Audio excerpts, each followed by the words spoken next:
A question has come in on what's my take on Christianity and meditation. It's a big question. We live in a culture that a lot of interest in meditation. A lot of it is deeply influenced by New Age thinking, Buddhist, Hindu kind of thinking, certain aspects coming out of medieval mysticism. And it's a question that I'm not going to give a treatise of an answer, but just a few guidelines that I think I've found personally very helpful in thinking through about what kind of sense to make a meditation. First thing, is it wrong to just slow yourself down, stop, take some time, even take a deep breath, just kind of collect your wits? Of course it's not wrong.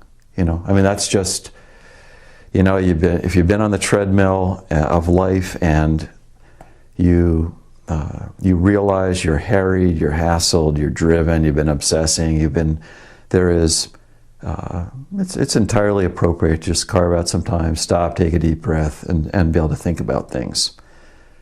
What is it, though, that would then make what we might call meditation uniquely Christian or decisively non-Christian?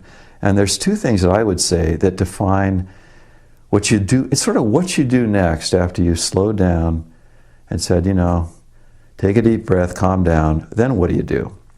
And I think there are two things about a Christian approach to meditation that really distinguish it from the other things that are out there. One is that Christian meditation is full of content.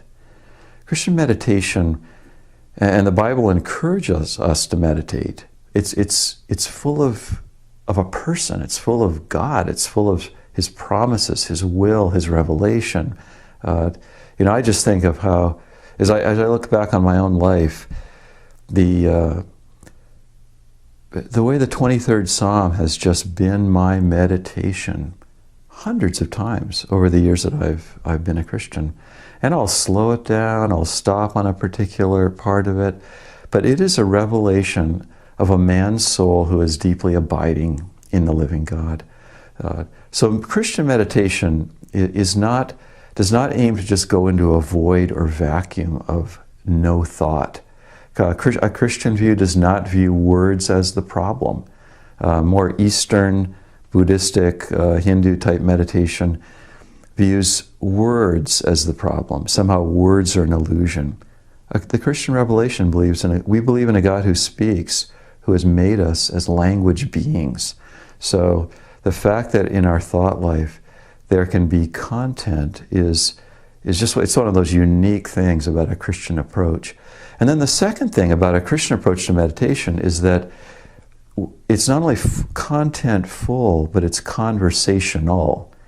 That Christian meditation leads to a conversation, whereas other approaches to meditation that sort of simply try to take you into the inner stillness.